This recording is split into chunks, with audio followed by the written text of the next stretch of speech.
जय हिंद, जय भारत। सबसे पहले मेरी तरफ से आप सभी लोगों को 21 जून 2025 अंतर्राष्ट्रीय योग दिवस की बहुत बहुत शुभकामनाएं। आज से मैं एक वीडियो सीरीज शुरू करने जा रहा हूँ, जिसका जो मेन मकसद है, मेरे 15-20 सालों का जो योग का अनुभव है वो मैं आप लोगों के साथ शेयर करने जा रहा हूँ, ताकि आप सभी लोग उसका फ़ायदा उठा सकें। मैं लगभग 20 साल इंडियन आर्मी में था और लास्ट के जो मेरे 10-12 साल है मैं योग इंस्ट्रक्टर रहा। 2010 में मैंने जिस इंसान से योग सीखा, मेजर जनरल रणजीत सिंह, हम लोगों ने लगभग 2 महीने उनके साथ बिताए और हम लोगों ने देखा कि एक इंसान जो लगभग 60 साल के आसपास थे और रिटायरमेंट के नज़दीक थे, वो 20-25 साल वाले से भी बहुत ज़्यादा फिट और एक्टिव थे। तो मैंने डिसाइड किया, क्यों ना, अगर योग में इतनी शक्ति है तो क्यों ना योगा को अपने डेली शेड्यूल में अडॉप्ट कर लिया जाए। और तब से लेकर मैंने योगा को अपने डेली शेड्यूल में अडॉप्ट कर लिया। योग का जो मेन मकसद होता है, शारीरिक, मानसिक और आध्यात्मिक विकास। शारीरिक मतलब जब तक हमारा जीवन रहे हम हमेशा स्वस्थ और फिट रहे। मानसिक मतलब हमारा मन हमेशा शांत रहे और मन में हमेशा अच्छे विचार हो। और आध्यात्मिक मतलब जो हमारे जीवन का अल्टीमेट एम है, अपनी आत्मा को इतना पवित्र और इतना शक्तिशाली बनाना, ताकि हमारा आगे का जो आध्यात्मिक सफ़र है वो थोड़ा आसान हो जाए। तो सबसे पहला जो मेरा ये वीडियो है, खासकर उन लोगों के लिए जो बहुत यंग, 20 से 50 साल के बीच जिनकी एज है, जो बहुत बिल्कुल स्वस्थ है और जो इंडियन आर्मी में अभी सर्विस कर रहे हैं, चाहे उनका रैंक कुछ भी है, चाहे उनको एज, उनकी उम्र कुछ भी है, उनका कर्तव्य है कि जब तक वो इंडियन आर्मी में रहे तब तक हमेशा स्वस्थ और फिट रहे। उनका जो फिजिकल स्टैंडर्ड है वो बाकियों से बिल्कुल अलग हो।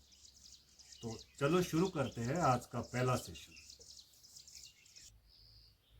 तो सबसे पहले 1-2 किलोमीटर वॉकिंग या रनिंग करके आपने आना है। और मैं चाहूँगा कि आप लोग ये सीखें हैंड स्टैंड, हाथ से चलना। आप लोग जब ये चीज़ सीख लोगे, अलग से आपके अंदर एक कॉन्फिडेंस आएगा। इससे जो फिजिकल स्ट्रेंथ मिलती है, बहुत ज़्यादा फिजिकल स्ट्रेंथ मिलती है। थोड़ा टाइम लगेगा पर आप सीख जाओगे, उसके बाद अलग से कॉन्फिडेंस आपके अंदर आएगा।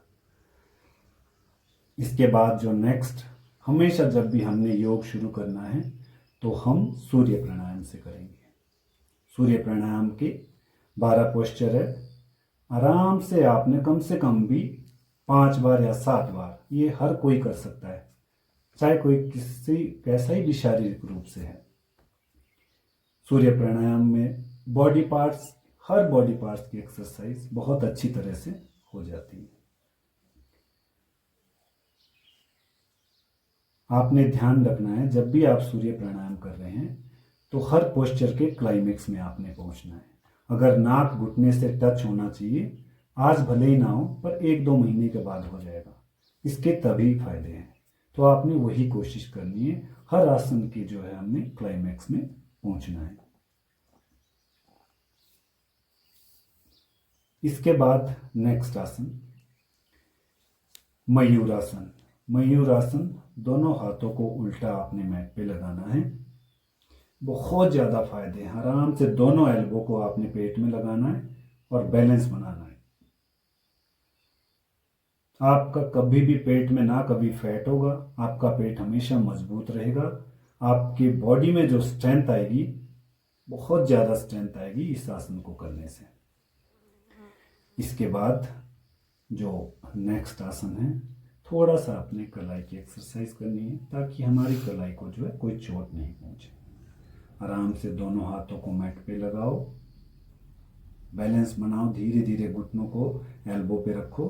कम से कम ये दोनों तीनों जो आसन है हमने 1 से 2 मिनट करने हैं। इससे बहुत ज़्यादा आपको हाथों की स्ट्रेंथ, बाजुओं की और शोल्डर में जो है बहुत ज़्यादा स्ट्रेंथ आ जाएगी।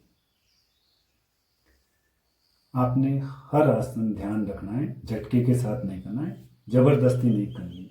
जब तक हो रहा है आराम से धीरे धीरे फ्लेक्सिबिलिटी। नेक्स्ट है गरुड़ासन।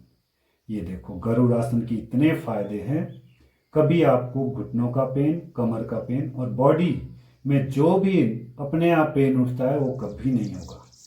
ये आसन जो है आप पूरी लाइफ कर सकते हैं आराम से।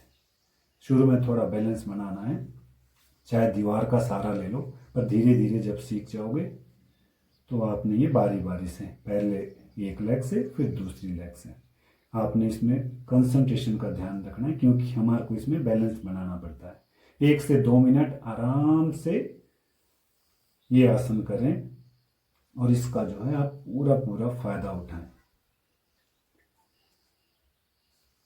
अब जो मैं नेक्स्ट बताने जा रहा हूं आपको, सबसे ज्यादा इंपॉर्टेंट, सबसे ज्यादा फायदेमंद शीर्षासन, जिसके मैं फायदे आपको बता नहीं सकता, इतने ज्यादा फायदे।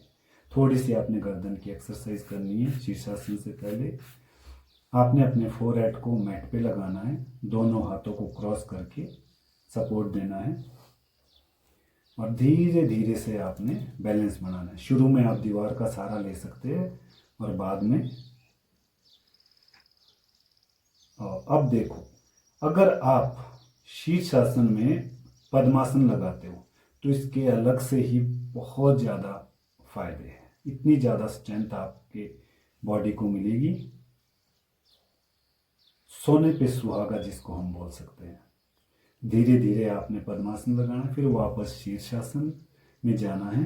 ध्यान रखना शीर्षासन के दौरान आपकी आंखें बिल्कुल ना पूरी खुली ना पूरी बंद, हल्की सी खोली हुई रखनी है और फिर धीरे धीरे से डाउन होना है।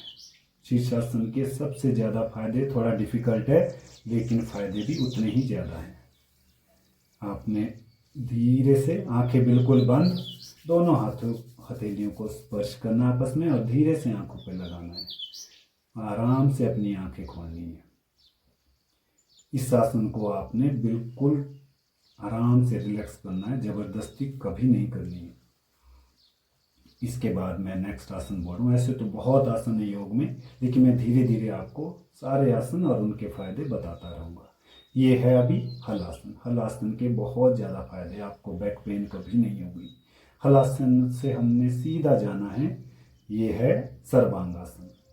सर्वांगासन में हर बॉडी पार्ट की एक्सरसाइज हो जाती है।